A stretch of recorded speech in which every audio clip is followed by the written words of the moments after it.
What, where, how and when. What, where, how and when. तो रशीदा है, रशीदा एक दिन न्यूज़पेपर पढ़ रही थी, उसने एकदम से हेडलाइन देखी कि 100 ईयर्स अगो। होता है ना कभी कभी न्यूज़पेपर्स में निकलना है कि 100 साल पहले ये हुआ था, 700 साल पहले ये हुआ था। कई बार साइंटिफिक आर्टिकल्स होते हैं, उसमें पुराने समय की बात की जाती है। तो रशीदा को लगा कि भाई हम लोगों को इतने साल पहले के बारे में कैसे पता होगा। तो यहाँ पर एक एक्टिविटी है कि फाइंडिंग आउट व्हाट हैपेंड, क्या हुआ। तो yesterday you could listen to a radio, watch television, read a newspaper. यानी कल, अगर आप कल की बात करें तो आप रेडियो सुन सकते थे, टेलीविजन देख सकते हैं, न्यूज़पेपर पढ़ सकते हैं। इनफैक्ट रेडियो सुनना तो आज की डेट में आउटडेटेड हो चुका है, बट हाँ, आप कार में बैठते तो एफएम वगैरह सुनते हैं। अच्छा, इस एक साल पहले के बारे में अगर किसी से पूछिए कि भाई क्या हुआ था एक साल पहले, और किसी से पूछिए कि भाई बहुत पहले क्या हुआ करता, जैसे कि आप अपने दादी बाबा के साथ बैठते हैं तो अपने दादी बाबा से पूछिए कि उनके जमाने में जब वो 10-12 साल के या 15-16 साल के रहे थे तो कैसे क्या हुआ करता था। तो इससे आपकी इंक्विजिटिवनेस रहेगी कि जिस समय पे आपके दादी बाबा थे आपकी उम्र के, या जिस समय आपके मम्मी पापा थे आपकी उम्र पे, उस समय पे चीजें किस तरीके से काम किया करती थी और आज की डेट से वो कैसे अलग है। तो what can we know about the past. Past के बारे में हम क्या क्या जान सकते हैं। देखिए, पास्ट के बारे में हम बहुत सारी चीजों के बारे में जान सकते हैं। पास्ट में लोग क्या खाते थे, क्या पहनते थे, किस तरीके के घरों में रहते थे। हमको पास्ट के जो शिकारी हैं, हंटर्स, उनके बारे में पता है। हर्डर्स जो भेड़ बकरियां चलाते हैं। फार्मर्स जो ऑब्वियसली बात है खेती करते थे। रूलर्स जो रूल करते थे। मर्चेंट जो धंधा करते थे, जगह जगह जाके चीजों को खरीदना बेचना और अपना प्रॉफिट रखना। फिर प्रीस्ट जो पूजा कराते थे। क्राफ्ट पर्सन्स जो क्राफ्ट में काम करते थे, कपड़े वगैरह बनाते थे। आर्टिस्ट जो आर्टिस्ट थे भाई, गाना आना गाते थे, डांस करते थे। म्यूजिशियन, साइंटिस्ट, ये अलग अलग तरीके के लोग थे। ये पहले भी थे, ये बहुत पहले भी थे एंशिएंट टाइम्स में, ये आज भी एग्जिस्ट करते हैं। फिर किस तरीके के गेम्स खेला करते थे चिल्ड्रन पहले, कौन कौन सी तरीके की स्टोरी सुना करते थे, किस किस तरीके के ड्रामे देखा जाते थे, किस किस तरीके के सॉन्ग्स गाया करते थे। तो पास्ट में चीजें क्या किया करते थे लोग, बच्चे और उस समय के लोग, ये यहाँ पे ट्रेस करने की कोशिश की गई है। अब एक मैप वन पे उसने बोला है कि अब रिवर नर्मदा को ढूंढें। देख लेते हैं भाई map one. Map one in fact बहुत अच्छा है फ्रेंड्स, ये फिजिकल मैप है हमारे कॉन्टिनेंट का।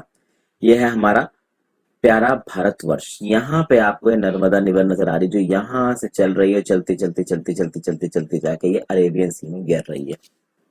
एक सवाल मैं आपसे पूछूंगा फ्रेंड्स, कि ये जो जगह है ये क्या है, इसका नाम दीजिए, बताइए। और ये जगह क्या है, ये दो जगहों को आइडेंटिफाई करने की कोशिश कीजिए, एक इस जगह को, एक इस जगह को। एक गल्फ ऑफ कच्छ होगी, एक गल्फ ऑफ खम्बत होगी। खम्बत और कच्छ, आप जानने की कोशिश करिए जगह कौन सी है। या उसके नर्मदा रिवर की यहाँ पे एक खास बात है कि उसके साउथ में देखेंगे तो आपको विंध्यन रेंजेस नजर आएंगे, विंध्यन माउंटेन रेंजेस। नर्मदा के साथ साउथ में आपको क्या नजर आ रहा है, नर्मदा रिवर के साउथ में आपको सतपुरा माउंटेन रेंजेस नजर आ रही है। सतपुरा के साउथ में क्या है, ताप्ती रिवर। तो नर्मदा रिवर के बारे में और ताप्ती रिवर के बारे में एक बात याद रखिएगा जब भी इंडियन सब कॉन्टिनेंट की बात होगी, ये कुछ उन मेजर नदियों में से हैं जो हमारे देश में वेस्ट की तरफ बहती है, ईस्ट की बजाय। अब ये चीजें मैं कुछ आपको अलग हट के बता रहा हूँ। जैसे गंगा है नदी फ्रेंड्स, तो गंगा आपको ईस्ट की तरफ बहती हुई दिख रही है, और गंगा में बहुत सारी सोन नदी, चंबल नदी, यमुना, चंबल तो खैर यमुना की ट्रिब्यूटरी है, तो ये जाके मिल रही है। गंगा ईस्ट की तरफ बह रही है, महानदी ईस्ट की तरफ बह रही है, गोदावरी ईस्ट की तरफ बह रही है, कृष्णा ईस्ट की तरफ बह रही है, पेन्नार ईस्ट की तरफ, कावेरी ईस्ट की तरफ। तो ये सब ईस्ट की तरफ पड़ रही है। नर्मदा और ताप्ती ये दो ऐसी मेजर नदियां हैं जो वेस्ट की तरफ बह रही है। और नर्मदा ताप्ती कहाँ गिर रही है जाके, कौन सी गल्फ में गिर रही है, ये भी देखिए। ऑब्वियसली अगर सी की बात करेंगे तो अरेबियन सी में देखिए। तो नर्मदा नदी को हमको देखने को कहा गया था। अब देखते हैं किसकी बात कर रहा है ये बोल रहा है कि भाई नर्मदा नदी के किनारे जो लोग हैं वो बहुत सेवरल थाउजेंड ईयर्स, मतलब हजारों सालों से रह रहे हैं। और जो बहुत पहले से रह रहे हैं वो स्किल्ड गैदरर्स हुआ करते थे। गैदरर्स मतलब जो जगह जगह जाके अपने फूड को गैदर करते थे। अब ध्यान कीजिए, गैदर करना और बनाना दो अलग अलग चीज है। फूड को बनाना अलग चीज है और फूड को गैदर करना अलग चीज है। तो गैदर की बात हो रही है। उसके बाद नर्मदा के आसपास की जो जगहें थी वहां पे बहुत वास्ट वेल्थ ऑफ प्लांट्स थे, वहां ट्रीज थे, वहां अलग अलग प्लांट्स थे। और इन लोगों को जो गैदर्स थे, चूंकि ये स्किल्ड थे, तो उनको पता है कि उस प्लांट्स में इंपॉर्टेंट क्या क्या है। वो अपने आसपास के जंगलों को जानते थे, उनकी रूट से उन फ्रूट्स को इकट्ठा करते थे, वेजिटेबल्स को इकट्ठा करते थे और दूसरे फॉरेस्ट प्रोडक्ट्स को यूज करते थे अपने खाने के लिए। मतलब रूट से आपको गाजर, मूली, आलू इस तरीके की चीजें मिल रही हैं, शकरकंद इस तरीके की चीजें वो रूट से लेते थे। प्लांट से जो फ्रूट्स यूज करते थे उनके बारे में उनको पता करता था। तो ये जो गैदरर्स थे ये इस तरीके से अपना खाना लेते थे। ये गैदरर्स भाई एलिमेंट्स ये एनिमल्स की भी हंटिंग करते थे, एनिमल्स को भी मार के खाते थे। ठीक है, अब इस मैप में ये बोल रहा है कि सुलेमान और किरथार हिल्स को नॉर्थ वेस्ट में ढूंढने की कोशिश कीजिए। तो देखिए फ्रेंड्स, यहाँ पे आपका इस तरफ जाएंगे तो ये रहा आपका सुलेमान रेंजेस और किरथार रेंजेस। इंडिया में तो नहीं है, ये पाकिस्तान में, और उसके आप और वेस्ट में चले जाएंगे तो उधर आपको नजर आएगा ये सुलेमान रेंजेस और किरथान रेंजेस। सुलेमान रेंजेस और किरथान रेंजेस को आप एक काम करिए, अपने एटलस में ट्रैक करिए। जब आप अपने एटलस में ट्रैक करेंगे तो आप इनको एग्जैक्ट जो आपका पॉलिटिकल मैप ना देख के फिजिकल मैप देखिए एशिया का, तो आपको वहां पे सुलेमान रेंजेस और किरथार रेंजेस मिलेंगे। इन सुलेमान और कुरथार रेंजेस में वो जगह है, कुछ ऐसे एरियाज हैं जहां आदमी और औरत ने पहली बार क्रॉप्स उगाना शुरू किया था 8000 साल पहले। वो क्रॉप्स कौन सी हुआ करती थी? व्हीट और बार्ले, गेहूं, बार्ले, ये वो क्रॉप्स थी जो 8000 साल पहले पहली बार यहाँ उगाने शुरू की गई थी। लोगों ने एनिमल्स को भी रेयर करना शुरू किया था, सिर्फ मार के खाने के बजाय उनकी रेयरिंग शुरू की, उनको अपने पास रखा, उनको मार के खाने के बजाय दूसरी चीजों में भी इस्तेमाल किया। इन एनिमल्स में भेड़ थी, शीप, गोट, बकरियां, कैटल, ये सब थे। कैटल में आपका गाय भैंस सब आ जाती है। ठीक है, अब एक काम करिए, गारो हिल्स को नॉर्थ ईस्ट को में और विंध्यास को सेंट्रल इंडिया में ट्रैक करने की कोशिश कीजिए। तो देखिए गारो हिल्स आपको नजर आ रहे हैं फ्रेंड्स, ये गारो हिल्स बेसिकली मेघालय में फैले हुए हैं। यहाँ पे गारो नहीं, 3 हिल्स हैं लाइन से, गारो, खासी, जयंतिया हिल्स के नाम है। और एक्चुअली ये हिल्स के नाम वहां की ट्राइब्स पे पड़े हैं, ये गारो, खासी, जयंतिया ट्राइब्स के नाम है जिनके नाम पे हिल के नाम पड़ गए। तो आपने गारो हिल्स यहाँ देखे, ये रहे। और दूसरी चीज हमको क्या देखने को बोला गया है? विंध्या। तो विंध्या चूंकि मैंने आपको बताया था कि नर्मदा के नॉर्थ में पहले देख लेते, तो यहाँ पे रहे विंध्यन रेंजेस। ठीक है, आपके लिए एक सवाल है, जैसे कि मैंने आपको बता दिया कि गारो हिल्स आपके मेघालय में पड़ते हैं, गारो, खासी, जयंतिया। गारो, खासी, जयंतिया आपके मेघालय की ट्राइब्स हैं, वहां के जो लोग हैं, कुछ ट्राइब्स हैं, उनके नाम पे हिल्स पड़े हुए हैं। ये विंध्यन माउंटेन रेंज कितने स्टेटों में फैली है, ये आपका खुद का असाइनमेंट है, करने की कोशिश करिए।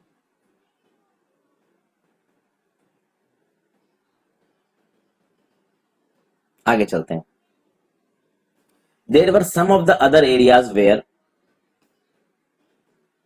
Agriculture developed. तो भाई कुछ ऐसे इलाके थे जहां पे एग्रीकल्चर डेवलप हुआ। The places where rice was first grown was north to the Vindhyas. तो ऊपर जो मैंने विंध्यास दिखाया उसके थोड़ा सा नॉर्थ में वो प्लेस है जहां पहली बार चावल की खेती की गई है। अब यहाँ पे फ्रेंड्स आपको इंडस रिवर को ट्रेस करना है, साथ साथ उसकी ट्रिब्यूटरीज को ट्रेस करना है। अब यहाँ बताया गया ट्रिब्यूटरीज का मतलब क्या होता है। ट्रिब्यूटरीज वो छोटी छोटी नदियां होती हैं जो एक लार्ज रिवर में मिलती हैं, यानी कि एक बड़ी रिवर बह रही है और उसमें छोटी छोटी छोटी छोटी नदियों की स्ट्रीम मिलती जा रही है। और चूंकि फ्रेंड्स जो बहुत बड़ी बड़ी नदियां होती है ना, जब वो अपने सोर्स से पानी लेके निकलती हैं तो एक स्ट्रीम की तरह ही पैदा होती है, वो बड़ी होती जाती है, उनमें पानी क्वांटिटी बड़ी होती जाती है, जो कि बहुत सारी नदियों का पानी उनमें गिरता जाता है। क्योंकि ये बहुत मुश्किल है कि एक ही सोर्स से इतना भयानक पानी निकले कि वो नदी बहुत बड़ी हो जाए। अभी मैं इंडस रिवर की नदियों को भी ट्रैक करता हूँ।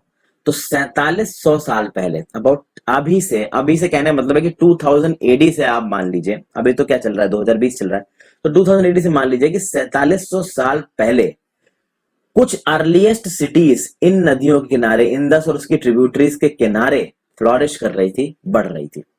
और उसके बाद 4700 साल पहले इंडस और उसकी ट्रिब्यूटरीज के किनारे एक सिविलाइजेशन या फिर छोटे छोटे शहर बस रहे थे।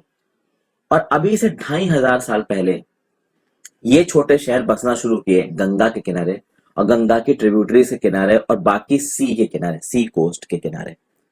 ठीक है, अभी इसको देखते हैं।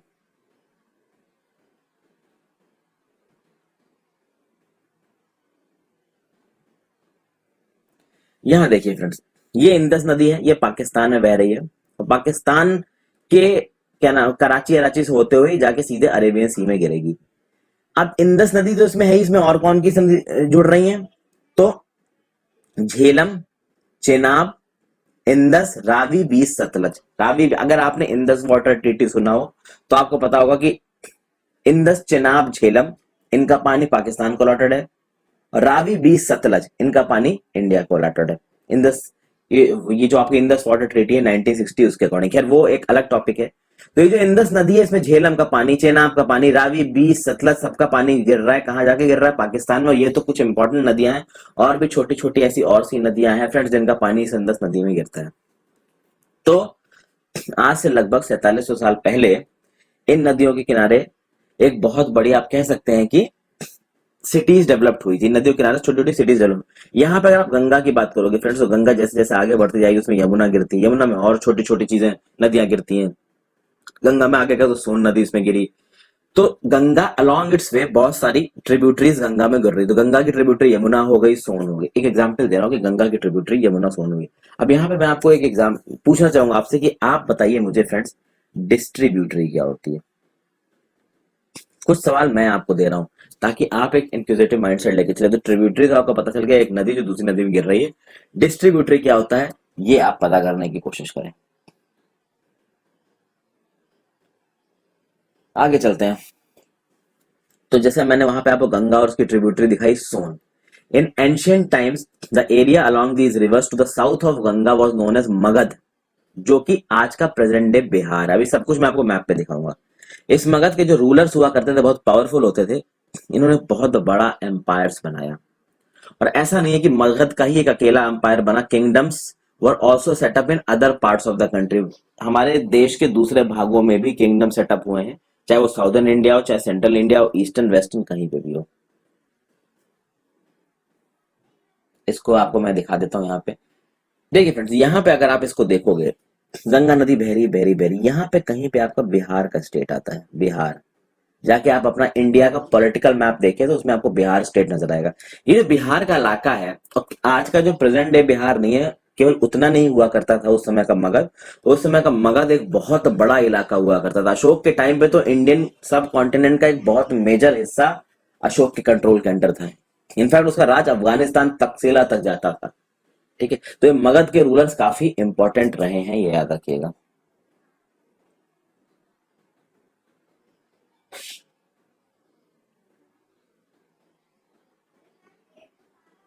अब आगे इसमें देखते हैं। अब आगे देखते हैं फ्रेंड्स।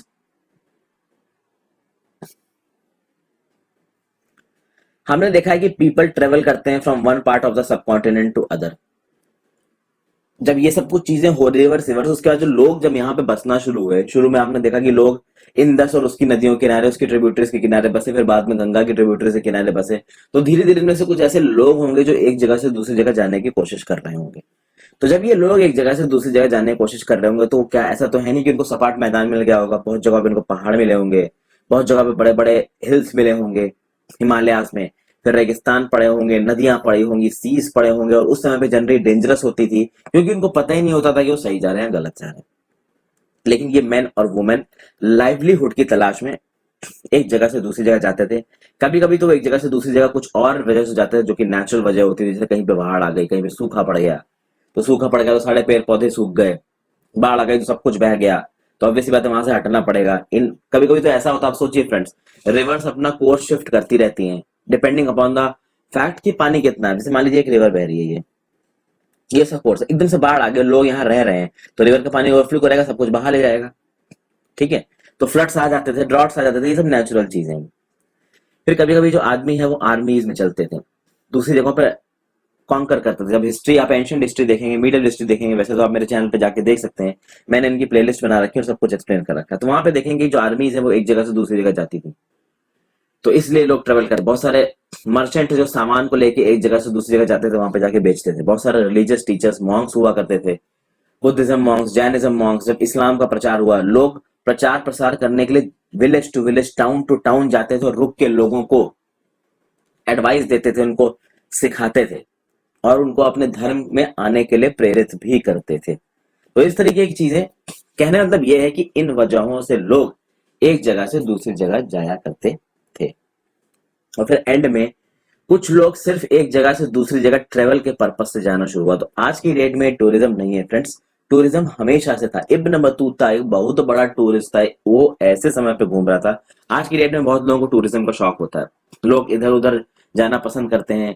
आप में से कितने लोग होंगे जो यूरोप जाना पसंद करेंगे। वो अलग बात है कि टूरिज्म इंडस्ट्रीज की अच्छे से हालत खराब हो चुकी है इस कोरोना वायरस के चलते। बहुत जल्दी टूरिज्म उस लेवल पे नहीं पहुंचेगा, लेकिन पुराने जमानों में भी लोग एक जगह से दूसरी जगह जाते थे नई और एक्साइटिंग प्लेसेस को ट्रेवल करने के लिए। इब्न बतूता एक एग्जाम्पल। अब इब्न बतूता कौन था, इसके बारे में जाके खुद पढ़ें फ्रेंड्स, और अपने आप को खुद भी एक इंक्लूसिव माइंडसेट से आगे लेके चलें। ठीक है, तो जब लोग एक जगह से दूसरी जगह जाते थे तो ऑब्वियस सी बात है वो एक दूसरे से बात करते थे, एक दूसरे के कल्चर को देखते थे, काफी कुछ चीजें सीखते थे। आज की डेट में लोग ट्रेवल क्यों करते हैं, ये तो फ्रेंड्स देखिए आपको पता ही है कि आज की डेट में ट्रेवल बहुत वजहों से होता है। लोग दूसरी कंट्रीज में जॉब करने के लिए जाते हैं, टूरिज्म के लिए जाते हैं। आज हर एक कंट्री सेल्फ सफिशिएंट नहीं है हर चीज में। कुछ लोगों के पास किसी चीज की ताकत है, कुछ लोगों के पास किसी चीज की ताकत है। जैसे फॉर एग्जाम्पल अगर आप दो लोगों को कंपेयर करो, दो लोगों को कंपेयर करने के लिए मान लीजिए आप इंडिया को कंपेयर कर रहे हो और यूएस को कंपेयर कर रहे हो, तो यूएस टेक्नोलॉजिकली ज्यादा एडवांस्ड है, तो टेक्नोलॉजिकली सोफिस्टिकेटेड मशीनरी यूएस से इंडिया इंपोर्ट करता है, जैसे कि आईफोन्स हो गया, दूसरी चीजें हो गई। वहीं पे यूएस की जो कंपनियां हैं वो अपने कॉल सेंटर्स को इंडिया में खोलती हैं, क्योंकि इंडिया में चीप लेबर है, यूएसए में लोग इतने सस्ते में काम करेंगे नहीं। तो हर इंसान को आज की डेट में हर कंट्री को दूसरे कंट्री की जरूरत है, तो इंटर कंट्री मूवमेंट है। तो आज की डेट में ये वजह है कि आप सोच सकते हैं कि पुराने जमाने में लोग क्यों ट्रेवल करते थे। फिर आप देखिए कि मैप वन को एक बार फिर से देखिए, आपको दिखेगा कि हिल्स, माउंटेन्स, ये सब नेचुरल फ्रंटियर्स बनाते थे सब कॉन्टिनेंट के, और ये बहुत नॉर्मल सी बात है फ्रेंड्स। अब सुलेमान के थार रेंजर्स, कोई पाकिस्तान से अफगानिस्तान जा रहा है और उसके आगे ईरान जाने की कोशिश करेगा, तो बीच में अगर माउंटेन्स पड़ेंगे तो ऑब्वियस बात है उसको प्रॉब्लम होगी। अभी अब हम लोग के नॉर्थ में, मतलब हमारा नॉर्दर्न पार्ट में, अगर आपको चाइना के तिब्बत में जाना हो, तिब्बत ऑटोनॉमस रीजन में जाना हो चाइना, अगर बीच में हिमालय की बहुत सारी पहाड़ियां पड़ेंगी तो क्या आसान है उसको पार करके जाना? बहुत मुश्किल है, इतना आसान नहीं है। ठीक है, तो भाई जब लोगों के सामने फ्रंटियर्स आए और जब उनको लगा कि काफी मुश्किल है दूसरी तरफ जाना, तो लोगों ने उन मुसीबतों को झेला, वो पीछे नहीं हटे, उन्होंने समुद्रों को क्रॉस किया, उन्होंने माउंटेन्स की चढ़ाई करी, और उनको जहां जाना था वो वहां पहुंचे। ठीक है ना, और जहां जहां गए, जिन जिन लोगों को जहां जहां अच्छा लगा वो वहां पे जाके सेटल भी हुए। तो ये जो मूवमेंट था ना लोगों का, इसने हमारे कल्चरल ट्रेडिशंस को एनरिच किया है। ठीक है, लोगों ने नए नए तरीके, जिस जिस जगह पे जा रहे थे उस जगह के लोगों की अच्छी अच्छी चीजों को इनहेरिट कर रहे थे। जैसे कहीं भी म्यूजिक अच्छा है तो उसको सुनना, स्टोन को कार्व करने की टेक्निक्स, खाना कैसे पकाते हैं ये टेक्निक्स, इस तरीके की चीजें लोगों ने करी हैं। ठीक है, अब यहाँ पे कुछ चीजें हम लोग देखेंगे फ्रेंड्स। एक हमने, आपको लगा होगा कि मैं ऊपर भूल गया हूँ, एक्चुअली मैं भूला नहीं हूँ। ये देखिए map of south Asia countries like India, Pakistan, Bangladesh, Nepal, Bhutan और अफगानिस्तान कंट्रीज। देखिए एक बार जरा हम इन कंट्रीज को आइडेंटिफाई कर लेते हैं मैप में।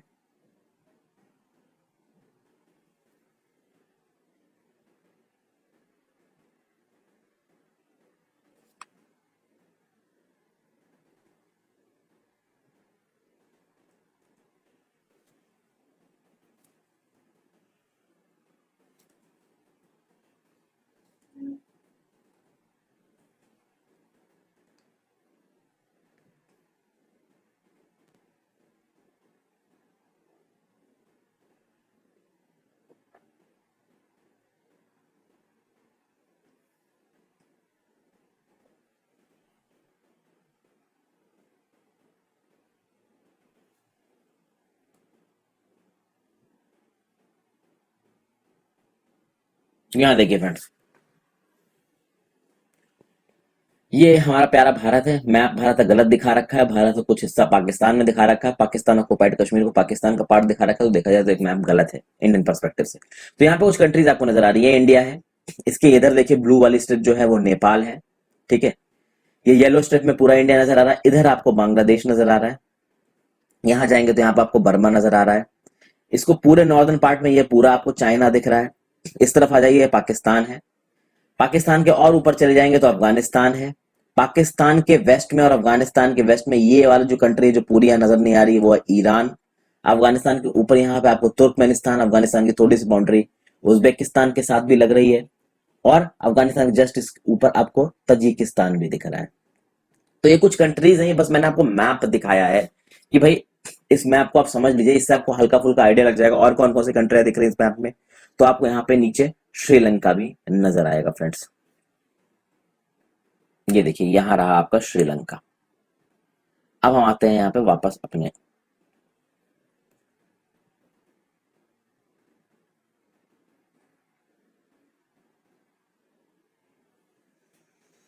तो पाकिस्तान, बांग्लादेश, इंडिया, भूटान और नेपाल भी इसमें आपको देखिए फ्रेंड्स, और श्रीलंका। भूटान नेपाल देख लेते हैं भाई। नेपाल आपको दिख गया और ये रहा आपका भूटान। ठीक है, तो भूटान भी आपको नजर आ गया। और इसकी कुछ नेबरिंग कंट्रीज जैसे कि अफगानिस्तान, ईरान, चाइना और म्यांमार, ये सब मैंने दिखाई, ये एक्चुअली साउथ एशिया का हिस्सा बनती हैं। और साउथ एशिया को एक सब कॉन्टिनेंट बोला जाता है। कॉन्टिनेंट तो एशिया पूरा है, बट उस कॉन्टिनेंट का जो एक छोटा पार्ट है south Asia, south east Asia भी आता है, पर साउथ ईस्ट एशिया नहीं, साउथ एशिया की हमने सारी कंट्रीज को देखा। हमने देखा कि जो साउथ एशिया है ये कॉन्टिनेंट से छोटा एक तरीके का सब कॉन्टिनेंट है, पर ये बहुत बड़ा हुआ है और बाकी एशिया से ये समुंदर, हिल्स और माउंटेन से अलग किया हुआ है। मतलब बचे हुए एशिया से वो सी से डिवाइडेड है, हिल से डिवाइडेड है, माउंटेन से डिवाइडेड है। ठीक है, तो मतलब बाकी तो एशिया अपने आप में एक बहुत बड़ा हिस्सा बनता है। ठीक है, तो ये एक्चुअली में यहाँ पे जो ऑब्जेक्टिव था इस मैप को देखने का बस यही था कि आप साउथ एशिया में कौन कौन सी कंट्रीज हैं वो देखते हो। आपको कंट्रीज नजर आई, इंडिया, पाकिस्तान, बांग्लादेश, नेपाल, भूटान, श्रीलंका। ठीक है, फिर उसके आसपास जो कंट्री नजर आ रही थी वो अफगानिस्तान, ईरान, चाइना, म्यांमार। तो ये साउथ एशिया के आसपास की कंट्रीज आपको समझ में आई। एक काम करिए फ्रेंड्स, जो भी आप पढ़ रहे हैं ना उनके मैप्स को आप अपने सामने खोल के रखिए। अगर आप अपने मैप्स को अपने सामने खोल के रखेंगे तो आपको चीजें और समझ में आएंगी। फिर अगर हम नेम्स ऑफ द लैंड की बात करेंगे तो हम अपनी कंट्रीज के लिए दो शब्दों का इस्तेमाल करते हैं, एक तो है इंडिया, दूसरा है भारत। जो वर्ड इंडिया है वो इंदस से आता है, जिसको संस्कृत में सिंधु भी कहा जाता है। अब आप एक काम करिए, ईरान को और ग्रीस को अपने मैप में आइडेंटिफाई करने की कोशिश कीजिए। ये भी कर लेते हैं भाई।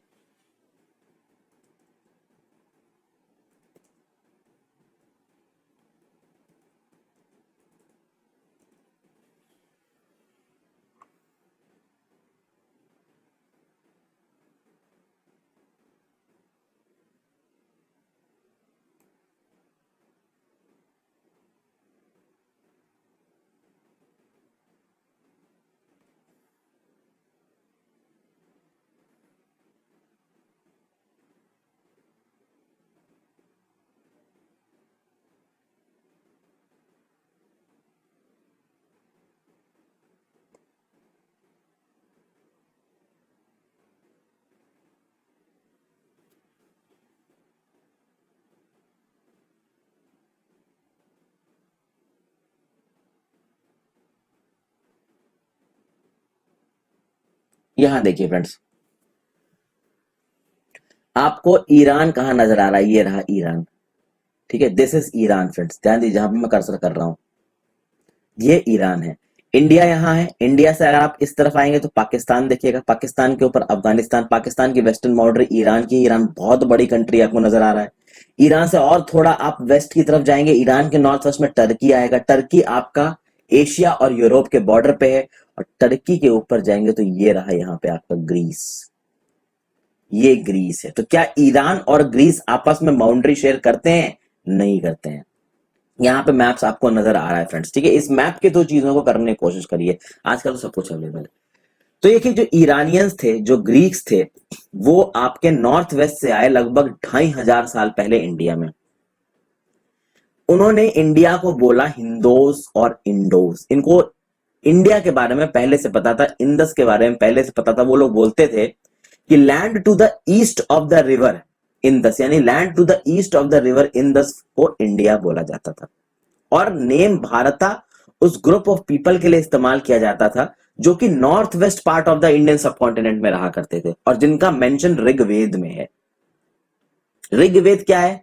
संस्कृत का अर्लीस्ट कंपाइलेशन है, जो आज से 3500 साल पहले किया गया था, और आज भी हम उसको पढ़ते हैं। तो देखिए, जब वेदास की बात आती है तो श्रुति लिटरेचर, स्मृति लिटरेचर, इसमें मैं वीडियो बना चुका हूं, मेरे चैनल पे अपलोडेड है। आप वहां पे भी जाके इन वीडियोस को देख सकते हैं। तो आपको मैंने मैप्स बताया फ्रेंड्स, ठीक है, रास्ते दिखाए कि किस तरीके से इंडिया में एंट्री हो सकती है, क्या क्या उनके नेचुरल बैरियर्स हो सकते हैं, लोग कहाँ कहाँ से आए, और कैसे इन लोगों को, जो ईरान से जो ग्रीस से लोग आए थे, इनको पहले ही पता था कि भाई इंडस रिवर के ईस्ट में एक लैंड है और उस लैंड के नॉर्थ वेस्ट में जो लोग रहते हैं उनको भारत कहा जाता है। अब आगे चलते हैं, हम लोग को अपने पास्ट के बारे में पता कैसे चला, फाइंडिंग अबाउट द पास्ट। देखते देखिए बहुत सारे तरीके हैं अपना पास्ट जानने के लिए। पहला तो यह है कि आप बुक्स ढूंढिए और उन बुक्स को पढ़िए जो बहुत पहले लिखी गई हैं। जो बहुत पहले जो किताबें लिखी गई उनको बोला जाता है मैन्युस्क्रिप्ट्स। मैन्युस्क्रिप्ट्स क्यों बोलते हैं? क्योंकि उनको अपने हाथ से लिखा गया है। ये जो मैन्युस्क्रिप्ट में MANU है ना, ये एक लैटिन वर्ड है जिसका मतलब होता है हाथ, हैंड, और इनको एक पाम लीफ पे लिखा जाता था। ये पाम लीफ क्या होता था फ्रेंड्स? ये पाम लीफ जो थी वो ट्री के बार्क से बनाई जाती थी, और ये ट्री आपका ग्रो करता था हिमालय में, तो इसके ऊपर ये लिखा जाता था। तो ये page from a leaf manuscript, ये जो मैन्युस्क्रिप्ट है ये लिखी हुई एक चीज है पाम लीफ पे। कहा जा रहा है कि लगभग 1000 साल पहले इसको लिखा गया था। इस पाम लीव्स को अलग अलग पेजेस में बांट कर साथ में टाई करके किताब बनाया जाता था। क्या हुआ है कि इस समय में फ्रेंड्स देखिए, इतने सालों में कुछ चीजें हमको मिल गई, बहुत सारी चीजें और भी हैं जो दूसरे सोर्सेस पे लिखी गई होंगी, दूसरे बेस पे लिखी गई होंगी। पूरे चांसेस है कि वो काफी हद तक डिस्ट्रॉय हो चुकी होंगी। बहुत सारे मैन्युस्क्रिप्ट्स को इंसेक्ट्स खा गए होंगे, एनवायरमेंट में तबाह हो गई होंगी, लेकिन बहुत सारी बची भी हुई हैं। वो टेम्पल्स में प्रिजर्व्ड हैं, मोनास्ट्रीज में रखी हुई हैं। और ये जो बुक्स हैं वो सारे सब्जेक्ट्स के साथ डील करती हैं। रिलीजियस बिलीफ्स क्या होते थे लोगों के, किस तरीके के रिलीजियस प्रैक्टिसेस लोग फॉलो करते थे, राजा महाराजा कैसे रहा करते थे, उस समय की मेडिसिन इंडस्ट्री कैसे काम करती थी, उस समय का विज्ञान कैसे काम करता था। एपिक्स लिखे गए, पोएम्स लिखे गए, प्लेज लिखे गए, बहुत सारे संस्कृत में लिखे गए, बहुत सारे प्राकृत में लिखे गए। ऐसा नहीं कि एक ही लैंग्वेज इस्तेमाल हो रही थी, संस्कृत में भी इस्तेमाल हो रही थी, आपकी प्राकृत भी इस्तेमाल हो रही थी, और तमिल भी इस्तेमाल हो रही थी साउदर्न एरियाज में। फिर ये तो हो गया मैन्युस्क्रिप्ट्स जो आपकी पाम लीफ पे लिखी हुई हैं। बहुत जगहों पे आपको इंस्क्रिप्शंस भी मिले। अब इंस्क्रिप्शंस और मैन्युस्क्रिप्ट में क्या फर्क है? इंस्क्रिप्शन है जिनको रिलेटिवली हार्ड सरफेस पे खोद के लिखा जाता है, जैसे स्टोन पे आपने खुदाई करके कुछ लिख दिया, मेटल पे आपने खुदाई करके कुछ लिख दिया। बहुत सारे केसेस में ये सब चीजें इंस्क्रिप्शंस तब लिखे जाते थे जब जो राजा होता था उसको अपनी प्रजा का कुछ आदेश देना होता था, तो वो इन स्टोन्स पे इस आदेश को खुदवा के इंस्क्राइब करवा देता था। लोग उनको पढ़ते थे, उसको रीड करते थे और उनको मानते थे। तो इंस्ट्रक्शंस लिखे जाते थे इंस्क्रिप्शंस पे, जहां पे आदमी औरत दोनों लोग पढ़ के देख सकते थे कि भाई राजे ने क्या ऑर्डर दिया है। ठीक है, यहाँ पे एक एग्जांपल है मैन्युस्क्रिप्ट्स का, इंस्क्रिप्शंस का। ये चीज आपको नजर आ रही है। यहाँ देखिए, ये एक ओल्ड इंस्क्रिप्शन है। ये इंस्क्रिप्शन लगभग 2250 साल पहले का है, और अफगानिस्तान में एक जगह कांदाहार नाम की वहां मिला है। कांदाहार टेररिज्म की वजह से बहुत ज्यादा डिस्टर्ब रहा है पिछले कई सालों में। इसको इंस्टॉल किसने कराया था? तो हमारे भैया प्रिय अशोका ने इसको इंस्टॉल कराया था। अशोका के बारे में आपको पता ही होगा, बहुत सीरियल्स भी बन चुके हैं, बट सीरियल्स के बेसिस पे आप अपनी हिस्ट्री को डिसाइड मत करिएगा फ्रेंड्स। सीरियल्स में जो दिखाया जाता है और रियल में जो हिस्ट्री होती है काफी अलग होता है। चैप्टर 8 के बारे में आप अशोका में पढ़ेंगे। तो जब भी हम कुछ लिखते थे उसको हम किसी एक स्क्रिप्ट से लिखते थे। स्क्रिप्ट में लेटर्स होते हैं, साइंस होते हैं, ठीक है। और जब हम उस स्क्रिप्ट को पढ़ते हैं, रिटन स्क्रिप्ट को पढ़ते हैं, जब उसको बोलते हैं तो वो बन जाती है लैंग्वेज। तो ये जो दो, आपने अगर इस इंस्क्रिप्शन को देखे तो ये इंस्क्रिप्शन दो अलग अलग स्क्रिप्ट में है या दो अलग अलग लैंग्वेज में है। ऊपर अलग है, यहाँ ये इतना अलग है, ये इतना अलग है, कंटेंट एक ही है बट अलग अलग लैंग्वेज में लिखा गया है। ठीक है, दो इंस्क्रिप्शन का प्रयोग हुआ है। जो ऊपर लिखा था वो था ग्रीक, और जो नीचे लिखा है वो है अरामिक। तो नीचे वाला है अरामिक और ऊपर वाला है ग्रीक। तो दो अलग अलग स्क्रिप्ट कह लीजिए, या दो अलग अलग लैंग्वेजेस में लिखा गया। इसी स्क्रिप्ट को जब आप पढ़ोगे तो वो लैंग्वेज बन जाएगी। ठीक है, तो इस तरीके की इंस्क्रिप्शंस राजा स्टोन्स पे लिखवाते थे, और जनता उनको पढ़ के उनका अटैचेस होते थे, उनको सजा दी जाती थी, जो कि जगह टू जगह वेरी करती थी। अब क्या आप एडवांटेजेस सोच सकते हैं कि हार्ड सरफेसेस पे लिखने के क्या एडवांटेजेस हैं? एडवांटेजेस बहुत सारे हो सकते हैं। एक बार आपने स्टोन को इंस्क्राइब करके कुछ लिखवा दिया तो वो मिटेगा नहीं, बहुत जल्दी नहीं मिटेगा, लेकिन एट द सेम टाइम वो बहुत जल्दी मिटेगा नहीं। वहीं पे उसको इंस्क्राइब करने में बहुत परेशानी होगी। एक चट्टान को खोद के उस पर कुछ लिखना, it is not an easy job. तो बहुत ही स्ट्रॉन्ग किस्म के पत्थर चाहिए काम को करने के लिए, मेटल चाहिए इस काम को करने के लिए। फिर बहुत सारी और भी चीजें थी जिनको बनाया जाता था और प्रयोग किया जाता था पास्ट में, और जो पास्ट में जो ऑब्जेक्ट्स थे उनकी पढ़ाई को बोला जाता है आर्कियोलॉजिस्ट। आर्कियोलॉजिस्ट क्या होते हैं? आपने एएसआई का नाम सुना होगा, इंडिया में एक बॉडी एएसआई, जिसको बोलते हैं आर्कियोलॉजिकल सर्वे ऑफ इंडिया। ये आर्कियोलॉजिस्ट वो लोग होते हैं जो पुराने जमाने की चीजों को पढ़ते हैं। तो ये आर्कियोलॉजिस्ट भैया पुराने जमाने में जो बिल्डिंग्स होती थी, जो स्टोन या ब्रिक की बनी होती थी, उनको पढ़ते थे। पुराने जमाने की पेंटिंग्स को पढ़ते हैं, पुराने जमाने के स्कल्पचर्स को पढ़ते हैं। स्कल्पचर्स, पेंटिंग्स और स्कल्पचर में क्या फर्क है? पेंटिंग में एक सरफेस के ऊपर आप कलर से पेंट करते हो, स्कल्पचर में आप चीजों को इस्तेमाल करके एक रियल टाइम में एक मूर्ति या एक कोई फिगर आप बनाते हो। तो पेंटिंग्स में आप ड्रॉ कर रहे हो, पर स्कल्पचर एक और चीज को स्कल्प्ट कर रहा है, बना रहा है, ओरिजिनल में उसको बना रहा है। क्ले से बना सकता है, मिट्टी से बना सकता है, बट वो बना रहा है। यानी कि एक आदमी की अगर आपने पेंटिंग की तो पेंटिंग में वो दिख रहा है, लेकिन स्कल्प्टर उसको 3 डायमेंशन में काम करेगा, उस आदमी को बनाएगा क्ले से। ठीक है। फिर आर्कियोलॉजिस्ट जमीन में खोद के भी पुराने जमाने के टूल्स को ढूंढ के, पुराने जमाने के हथियारों को ढूंढ के, पुराने जमाने के घड़े, पैंस, ऑर्नामेंट्स, कॉइन्स को ढूंढ के उस समय पे जानने की कोशिश करते हैं कि उस समय के लोग किस तरीके के स्टोन्स का इस्तेमाल करते थे, कौन कौन से जानवर उस समय एग्जिस्ट करते थे, क्या टेक्नोलॉजी थी, स्कल्प्टर्स किस लेवल पे काम करते थे, मेटल का काम उनको कितना अच्छा आता था, बोन का स्ट्रक्चर क्या था उस समय के जानवरों का, और उस समय की ह्यूमन बींग्स का क्या आज से अलग था। इस तरीके की चीजों को आर्कियोलॉजिस्ट स्टडी करते हैं फ्रेंड्स। ठीक है। आज की डेट में टेक्नोलॉजी बहुत आगे बढ़ गई है, बट उस समय के लोगों के पास वो टेक्नोलॉजी नहीं थी। ठीक है। तो वो चीज आज की टेक्नोलॉजी का इस्तेमाल करके उस समय की चीजों को जानने का काम करते हैं आर्कियोलॉजिस्ट। अब आर्कियोलॉजिस्ट करते किस चीज से हैं? मान लीजिए वुड पे कुछ लिखा गया है आज से हजारों साल पहले, तो वुड तो पेरिश कर जाएगा। तो कुछ ऐसी चीजें होंगी जो बहुत हार्ड होंगी, इम्पेरिशेबल होंगी, जो बहुत लंबे समय तक चलेंगी, तो वो ऑब्जेक्ट्स तो आज ही बचे होंगे। उन ऑब्जेक्ट्स को ढूंढते हैं आर्कियोलॉजिस्ट और उनसे चीजों को पता करने की कोशिश करते हैं कि उस समय क्या हुआ होगा। यहाँ पे एक पॉट है, ये पॉट आपको एक बहुत ओल्ड सिटी से मिला है, आर्कियोलॉजिकल सर्वे ऑफ इंडिया ने दिया है। तो इस तरीके के पॉट आज से 4700 साल पहले इस्तेमाल होते थे। फिर राइट पे आपको एक ओल्ड सिल्वर कॉइन नजर आ रहा है, ये आज से 2500 साल पहले इस्तेमाल करा जाता था। ये फ्रंट फेस है, ये उस कॉइन का बैक सरफेस है। तो इस तरीके के कॉइन्स का इस्तेमाल किया जाता था चीजों को खरीदने बेचने में। फिर आर्कियोलॉजिस्ट जानवरों की बोन्स को देखते हैं, बर्ड्स की, फिशेस को देखते हैं जिनकी भी मिलती हैं बोन्स। उस समय पे देखते हैं कि लोग खाया क्या करते थे, प्लांट्स कैसे सरवाइव करते थे, किस तरीके की प्लांट स्पेशीज थी उस समय पे, जो ग्रेन्स थे वो किस तरीके के थे। कि आज की जो व्हीट की जो स्पेशीज है, व्हीट की भी बहुत अलग अलग स्पेशीज होते हैं, बता दूं फ्रेंड्स। व्हीट, राइस, बार्ले, मेज, जो कुछ भी आपको अपने चारों तरफ दिखता है, इन सबकी अलग अलग वैरायटीज होती हैं, सब एक जैसे नहीं होते। तो उस समय पे कौन सी वैरायटीज थी, इनको ढूंढने की कोशिश करते हैं ये आर्कियोलॉजिस्ट। फिर क्या आर्कियोलॉजिस्ट देखते हैं कि क्या भाई उस समय का कोई बर्न्ड वुड बचा हुआ है, क्या कोई ऐसी चीज, कोई कपड़ा चार्ड फॉर्म में सरवाइव हुआ है आज की डेट में, तो शायद लगेगा कि उस समय पे किस तरीके के फाइबर का इस्तेमाल होता था। तो ये तरीके की चीजें देखने की कोशिश करते हैं आर्कियोलॉजिस्ट। अच्छा, आर्कियोलॉजिस्ट तो समझ में आ गया क्या होता है। हिस्टोरियंस क्या होता है? हिस्टोरियंस वो स्कॉलर होते हैं जो पास्ट को पढ़ते हैं। ठीक है। और वो उनका सोर्स क्या होता है, वो पास्ट को पढ़ते हैं और फिर पास्ट को दूसरों को बताते हैं लिख के। लेकिन उस पास्ट का सोर्स क्या होता है? तो उन पास्ट का वही सोर्स होता है, वही मैन्युस्क्रिप्ट्स, वही इंस्क्रिप्शंस, वही आर्कियोलॉजी जो आर्कियोलॉजिस्ट इस्तेमाल करते हैं। तो जिन सोर्सेस को आर्कियोलॉजिस्ट इस्तेमाल करके ये पता करने की कोशिश कर रहे हैं कि पहले क्या हुआ था, उन्हीं सोर्सेस को बेस मान के हिस्टोरियंस हिस्ट्री लिखते हैं। और एक बार सोर्स मिल गया तो पुरानी चीजों को जानना एक आर्ट बन जाता है, एक एडवेंचर बन जाता है। तो ये एक ऐसा काम होता है जिसमें कुछ ही लोगों को इंटरेस्ट आता है, पर जिनको इंटरेस्ट आता है वो इसमें डूब जाते हैं। तो आप कह सकते हैं कि जो हिस्टोरियंस, जो हिस्ट्री लिखते हैं, जो आर्कियोलॉजिस्ट है, जो पुरानी चीजों को ढूंढ के हिस्ट्री को डिफाइन करने की कोशिश करते हैं, वो एक तरीके से डिटेक्टिव्स। जैसे आज की डेट में नहीं आपने देखा डिटेक्टिव्स की, कहीं पे अगर कोई क्राइम हो गया है तो कैसे हुआ, कोई मर्डर हो गया है तो कैसे हुआ, उसकी वो इंक्वायरी करते हैं प्रूफ के साथ। तो पुरानी चीजों को एज अ प्रूफ मान के क्या हुआ होगा इसके बारे में जानने के लिए डिटेक्टिव्स की तरह काम करते हैं हिस्टोरियंस और आर्कियोलॉजिस्ट।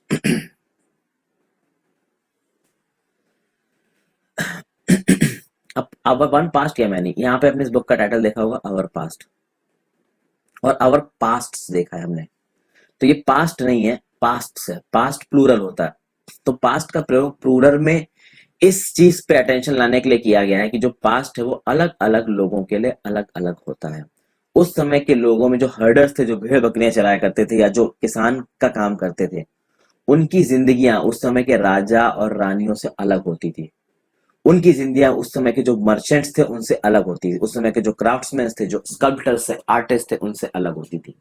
तो अलग अलग लोगों की जिंदगी अलग अलग होती है। जैसे आज की डेट में भी अलग अलग लोगों की जिंदगी अलग अलग है। बिजनेसमैन अलग तरीके से काम करता है, एक आदमी जो नौकरी करता है वो अलग तरीके से काम करता है, एक पॉलिटिशियन अलग तरीके से जीता है, एक स्पोर्ट्स पर्सन अलग तरीके से जीता है।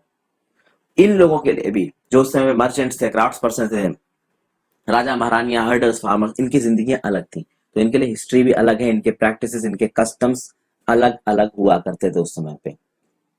तो किसी एक पर्टिकुलर इंसान के बारे में जानना हिस्ट्री नहीं होती है, हर अलग अलग तबके के लोगों के बारे में जानना, उनके कल्चर के बारे में जानना और वो किस किस चीजों का प्रयोग करते थे, इसके बारे में जानना हिस्ट्री। तो पास्ट यानी कि पास्ट अलग अलग लोगों के लिए अलग अलग होता है।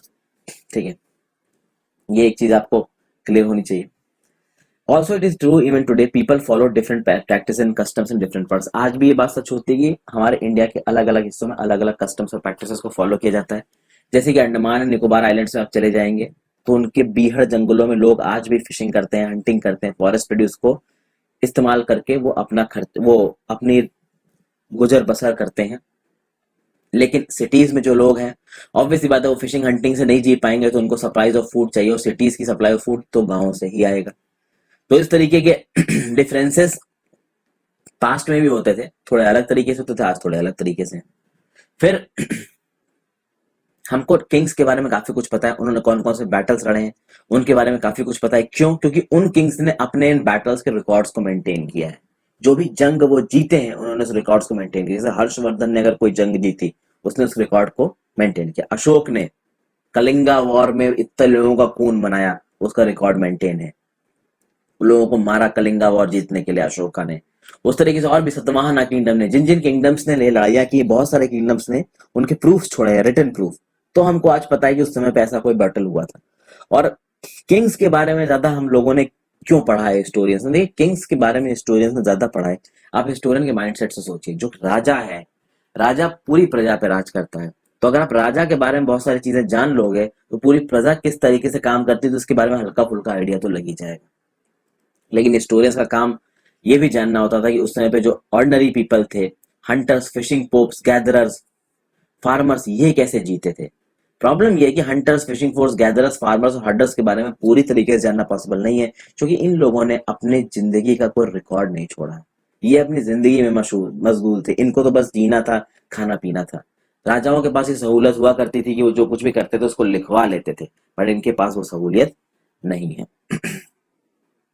तो बहुत सारी चीजों के बाद आज हमको बारे में आज हमको नहीं पता है, क्योंकि उस समय पे जो उन लोगों ने उसको किया, कुछ ने लिखवाया, जैसे राजा महाराजियों ने लिखवाया कि भाई उन्होंने क्या किया, कौन सी जंगें लड़ी, तो हमें पता है। जो नॉर्मल लोग थे वो सिर्फ अपनी जिंदगी जिए, तो उनके बारे में हमको ज्यादा पता नहीं है।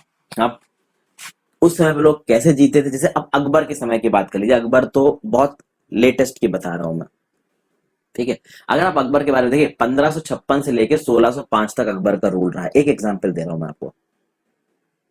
इस समय तक अच्छी खासी राइटिंग डेवलप होती थी 1556 से 1605। आई एम सॉरी, मेरी राइटिंग बहुत गंदी, इसके लिए मुझे माफ करिएगा फ्रेंड्स। अकबर का रूल रहा। अब इस टाइम पे अकबर ने क्या क्या एक्सपेडिशंस किए, ये सब हमको पता है, क्योंकि उसके रिटन सोर्सेज हमको मिलते हैं। लेकिन अकबर के समय में नॉर्मल लोग कैसे रहते थे, इसके बारे में मैक्सिमम इन्फॉर्मेशन हमको इस तरीके से पता है कि अकबर ने कौन कौन सी पॉलिसीज लोगों के लिए चलाई, और पॉलिसीज चलाने से पहले अकबर ने क्या एनालिसिस किया, उससे मालूम पड़ता है। उस समय के लोगों ने थोड़ा कुछ लिख के छोड़ा है फ्रेंड्स, समझ गए ना बात को। तो ये तो 1556 1605 की बात हो रही, तो हमको काफी कुछ पता है।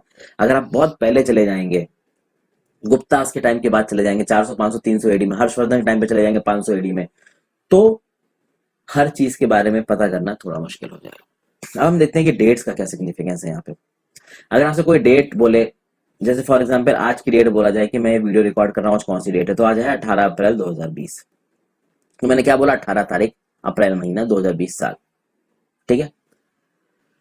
तो अगर 2000 बोला तो 2000 साल, 2020 चल रहा है तो 2020 साल चल रहा है। अब ये साल काउंट किस हिसाब से होते हैं, देखिए, the years are counted from date generally assigned to the birth of Jesus Christ the founder of Christianity.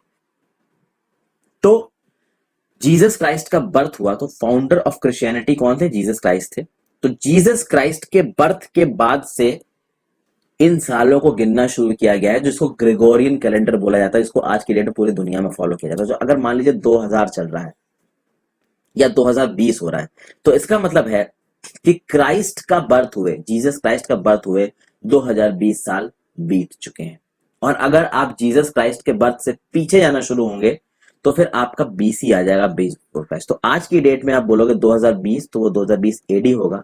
और अगर आप जीसस क्राइस्ट से बर्थ से पहले की बात करोगे, यानी जीसस क्राइस्ट के बर्थ के 500 साल पहले की बात कर रहे हो, तो उसको बोलोगे 500 बीसी। तो 500 बीसी आज से कितने साल पहले होगा? तो 2020 प्लस 500, 2520 साल पहले होगा। यानी कि आज 2020 चल रहा है, मतलब जीसस क्राइस्ट का बर्थ हुए 2020 साल बीत चुके हैं।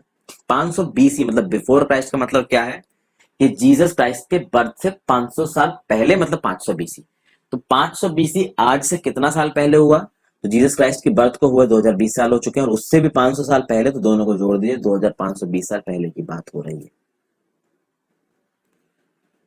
अब यहां पे हम लोग कुछ चीजें देख लेते हैं।